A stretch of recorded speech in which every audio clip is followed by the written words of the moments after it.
Today we're memorizing 1 Timothy 3:9. This verse applies to all of us. Hi friends, I'm Miss Nancy Ruth. And I'm Mr. Roger. We want to see kids living for Jesus. First, let's memorize the verse together. 1 Timothy 3:9.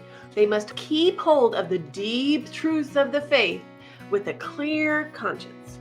1 Timothy 3:9. Some of the things in Scripture and having to do with God and our relationship to Him are really hard to understand, and we can't always figure it all out. The human mind can't understand it all because we're not God. And sometimes that can be kind of hard, especially when other people don't believe what we believe.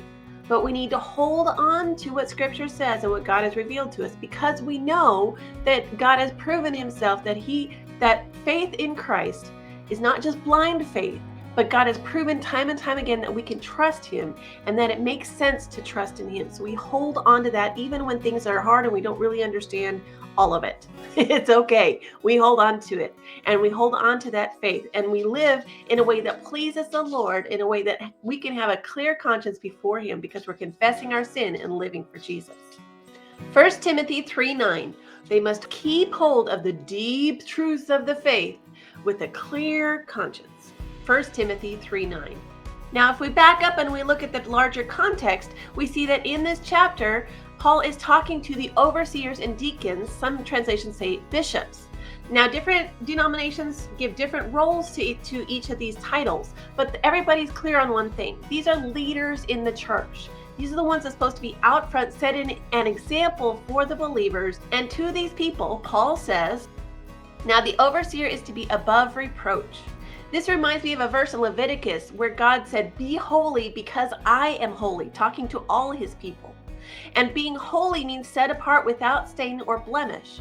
And sin messes up our hearts, and we have sin and blemishes in our hearts. But when we confess our faith in Jesus as our Savior and Lord, and we confess our sins, we tell on ourselves to God, we will be saved and forgiven, and we can live with Him. Now, does that mean we're perfect from that point on? No, we still have that sinful nature that's kind of that battle within us. But we can still live holy and set apart because of Jesus continuing to work in our hearts and in our lives by confessing sin and seeking to live for the Lord. And that is exactly what Paul is calling the leaders of the church to do in this passage. But does it just apply to them? Let's take a look at some other verses. Proverbs 20:11 says, "Even as small children are known by their actions, so is their conduct really pure and upright."